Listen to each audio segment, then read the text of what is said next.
నమస్కారం. ఈరోజు మనం మన మనసు లోపల జరిగే ఒక రకమైన డిటెక్టివ్ కథలోకి వెళుతున్నాం. నేరమేంటంటే మన జీవితంలో పదే పదే పుట్టే అసంతృప్తి, దుఃఖం. మరి అనుమానితులెవరు? చాలామంది బయటి పరిస్థితులనో ఇతరులనో నిందిస్తూ ఉంటారు. కాని ఈరోజు మన చేతిలో ఉన్న ఆధారం సంయుక్త నికాయలోని ఒక సూత్రం అసలు నేరస్థుడు మన లోపలే ఉన్నాడని చెబుతోంది. మన చైతన్యం లోపలే దాగి ఉన్నాడని. అవును.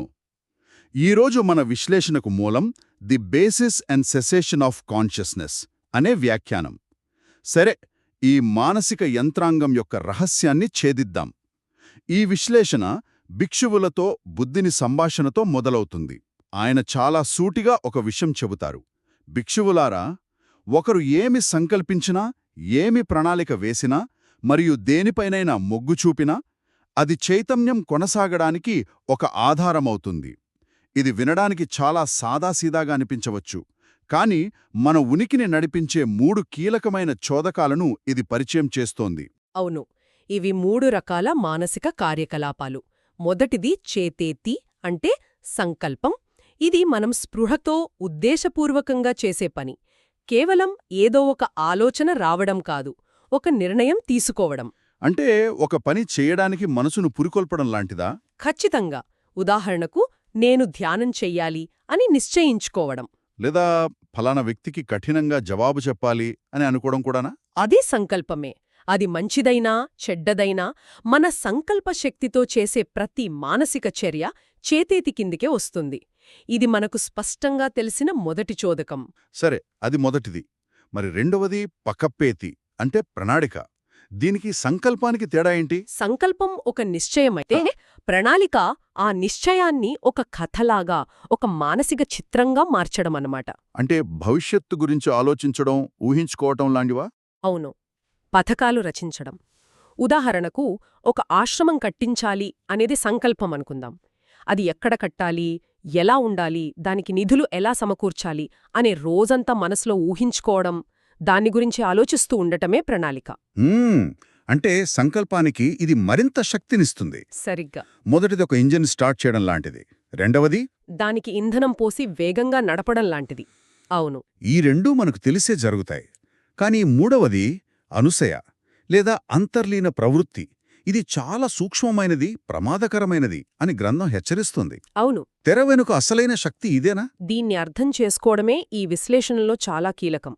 మన మనసును ఒక పొలంతో పోల్చుకుందాం. సరే. సంకల్పాలు మనం కావాలని నాటే విత్తనాలు. ప్రణాళికలు ఆ విత్తనాలకు నీళ్లు పోసి ఎరువులు వేయడం లాంటివి. కాని అనుసయ అనేది ఆ పొలం యొక్క నేల స్వభావం. నేల స్వభావమా? అంటే ఆ నేల సారవంతమైనదా లేక చౌడు నేల, అందులో రాళ్ళు రప్పలెక్కువగా ఉన్నాయా? ఆ నేల స్వభావం మనకు తెలియకుండానే మనం వేసే పంటను ప్రభావితం చేస్తుంది.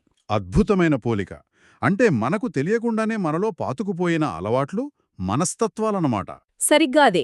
రాగం, ద్వేషం, అజ్ఞానం వంటివి. ఇవి చాలా లోతుగా ఉంటాయా? చాలా లోతుగా మన చైతన్యపు అట్టడుగు పొరలలో ఉంటాయి. మనకు స్పృహ లేనప్పుడు కూడా పనిచేస్తూనే ఉంటాయి. ఉదాహరణకు, ఒక వ్యక్తిని చూడగానే కారణం లేకుండానే ద్వేషం కలగడం, లేదా ఒక వస్తువుమీద విపరీతమైన ఆశ పుట్టడం. వీటికి కారణం ఆ క్షణంలో మనం తీసుకున్న నిర్ణయం కాదు, ఎన్నో జన్మల నుండి పేరుకుపోయిన ఈ అనుసయ్యలు. ఇవి మన ఆపరేటింగ్ సిస్టంలో డీఫాల్ట్ సెట్టింగ్స్ లాంటివి అన్నమాట.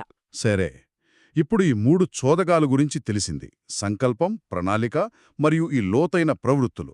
ఇవి మన చైతన్యానికి ఆధారం అవుతాయని చూశాం. ఇక్కడే అసలు ప్రశ్న మొదలవుతుంది. ఈ ఆధారం దుఃఖానికి ఎలా దారితీస్తోంది? ఆ ప్రక్రియ ఏమిటి? ఇక్కడే ఒక పెరుగుదల ప్రక్రియ వివరించబడింది. ఆ వ్యవసాయ రూపకాన్నే కొనసాదిద్దాం. అలాగే.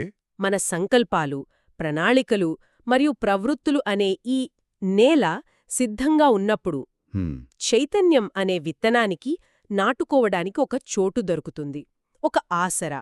ఆసరా. దీన్ని పతిష్ఠ అంటారు, అంటే స్థిరపడటం. చైతన్యం స్థిరపడటమంటే అది కొంచెం వివరంగా చెప్పగలరా? అంటే చైతన్యం ఒక వస్తువునో, ఒక భావననో, ఒక జ్ఞాపకాన్నో పట్టుకుని దాని చుట్టూ కేంద్రీకృతమవుతుంది. ఒక ఉదాహరణతో చెప్తే? తప్పకుండా. మనలో ధనం పట్ల బలమైన ప్రవృత్తి అంటే అనుసయ ఉందనుకుందాం. మనం ధనాన్ని సంపాదించాలని సంకల్పించి దాని గురించి ప్రణాళికలు వేసినప్పుడు మన చైతన్యం పూర్తిగా ఆ ధనం అనే భావన మీద స్థిరపడుతుంది. దానికి అతుక్కుపోతుంది. అవును, దానికి అతుకుపోతుంది. ఒకసారలా అతుక్కున్న తర్వాత ఏమవుతుంది? ఒకసారి స్థిరపడిన తర్వాత ఆ చైతన్యం పెరిగి ఫలించి పునఃభవకు దారితీస్తుంది. పునఃభవ అంటే పునర్జన్మ. అవును, పునర్జన్మ. ఇది కేవలం మరణం తర్వాత మరో శరీరం దాల్చడం మాత్రమే కాదు, ఈ జీవితంలోనే క్షణక్షణానికి ఒక కొత్త నేను పుడుతూ ఉండడం. అర్థమైంది. ధనం మీద చైతన్యం స్థిరపడినప్పుడు ధనవంతుడలైన నేను అనే ఒక అస్తిత్వం పుడుతుంది.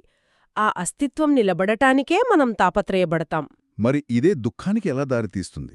ఈ ప్రక్రియే జననం, వృద్ధాప్యం, మరణం, దుఃఖం, విచారం, బాధ మరియు నిరాశ వంటి చక్రానికి దారితీస్తుంది. మూలగ్రంథం చెప్పినట్లు మొత్తం దుఃఖరాశి ఇలాగే ఉద్భవిస్తుంది. ఇప్పుడు స్పష్టంగా అర్థమవుతోంది, మనల్ని బంధించేది బయటి ప్రపంచం కాదు. కాదు, మన మానసిక కార్యకలాపాలే మన భవిష్యత్తు దుఃఖానికి పునాది వేస్తున్నాయి. మన మనస్సే మన కారాగారాన్ని నిర్మిస్తోంది. ఇది ఒక రకంగా చూస్తే భయానకంగా ఉంది. నిజమే. అయితే ఈ బోధనలో ఒక కీలకమైన హెచ్చరిక ఉందని చాలామంది దాన్ని గమనించరని మీరు మొదటన్నారు. అవును, ఇది ఈ విశ్లేషణలో అత్యంత ఆశ్చర్యకరమైన, లోతైన భాగం. గ్రంథంలోని 2వ భాగం ఇలా చెబుతుంది: భిక్షువులారా, ఒకరు సంకల్పించకపోయినా, ప్రణాళిక వేయకపోయినా, కాని దేనిపైనైనా మొగ్గు చూపిస్తే అది కూడా చైతన్యం కొనసాగడానికి ఆధారమవుతుంది. ఒక్క నిమిషం, ఇది నమ్మశక్యంగా లేదు. అంటే మనం ఉద్దేశపూర్వకంగా ఏ పని చెయ్యకపోయినా, ఏ ప్రణాళిక వేయకపోయినా, కేవలం మనస్సు లోపల ఒక ప్రవృత్తి ఉంటే చాలు, దుఃఖచక్రం దానంతట అదే కొనసాగుతుందా? అవును, ఇది చాలా మందిని ఆశ్చర్యపరుస్తుంది. పైకి ఎంతో శాంతంగా, మంచివాడిగా కనిపించి వ్యక్తిలో లోపల అణిచిపెట్టబడిన క్రోధం అనే ప్రవృత్తి ఉందనుకుందాం. సరే, అతను ఎవరిని తిట్టాలని సంకల్పించుకోడు, ఎవరికీ హాని చెయ్యాలని ప్రణాళిక వేయడు. కాని ఎవరైనా చిన్న విమర్శ చెయ్యగానే ఆ లోపలున్న ప్రవృత్తి కారణంగా అతని చైతన్యం వెంటనే ఆ అవమానమనే భావన మీద స్థిరపడిపోతుంది. అప్పుడు లోపల కుమిలిపోతాడు. సరిగ్గా దుఃఖచక్రం మొదలైపోయింది.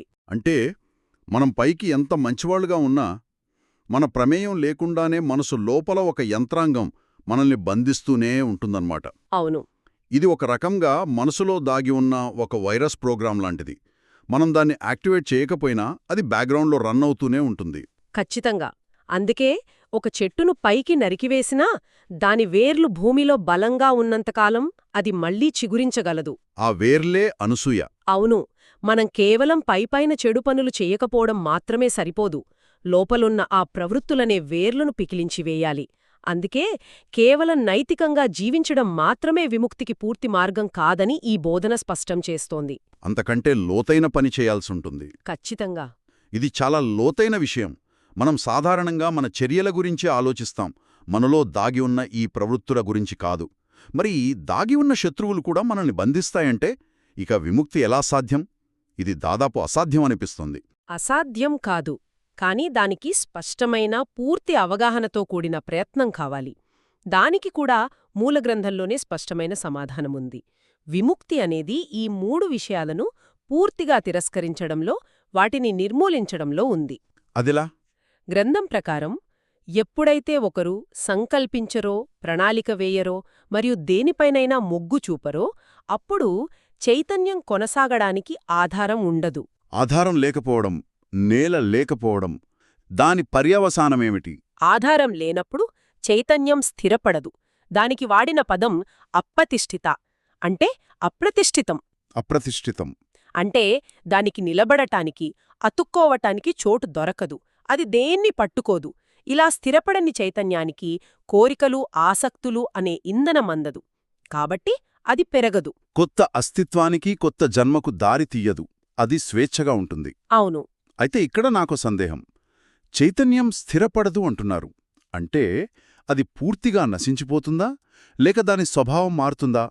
స్థిరపడకపోవడమంటే అసలు అర్థమేమిటి? ఇది చాలా ముఖ్యమైన ప్రశ్న. అది నశించిపోవడం కాదు, దాని స్వభావమే మారడం. దాన్ని ఒక అద్దంతో పోల్చవచ్చు. రాగం, ద్వేషం ఉన్నప్పుడు చైతన్యం ఆ అద్దం మీద పడిన ప్రతిబింబానికి అతుక్కుపోతుంది.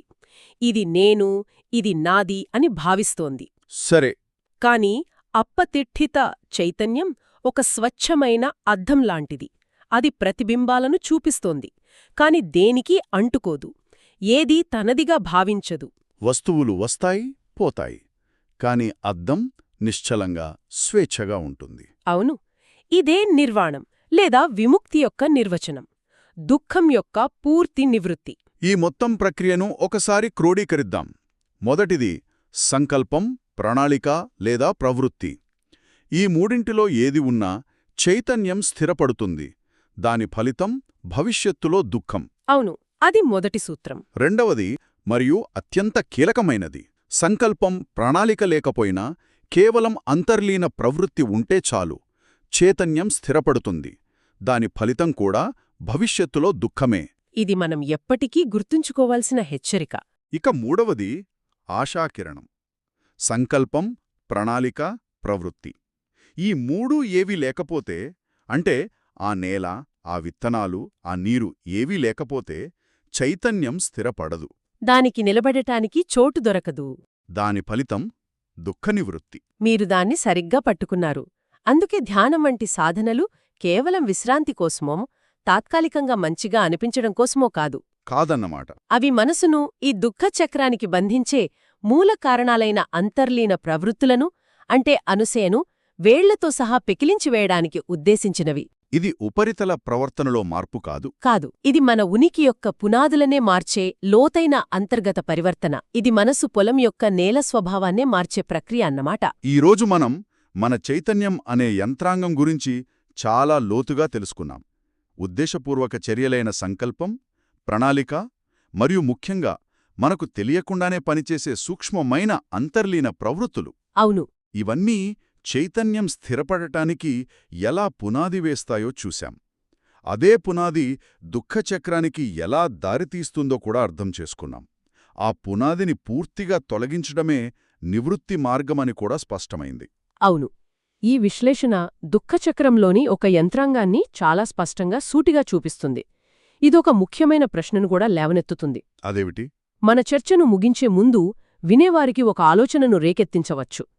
చైతన్యం మరియు దాని చోదకాలకు సంబంధించిన ఈ నిర్దిష్ట బోధన మరింత విస్తృతంగా తెలిసిన 12 నిధానాల చట్రంలో, ప్రతీత్య సముత్పద్య సిద్ధాంతంలో, అవును, ప్రతీత్య సముత్పాద్య సిద్ధాంతంలో ఎక్కడ సరిపోతుంది? ఇది ఆలోచించదగిన అద్భుతమైన విషయం.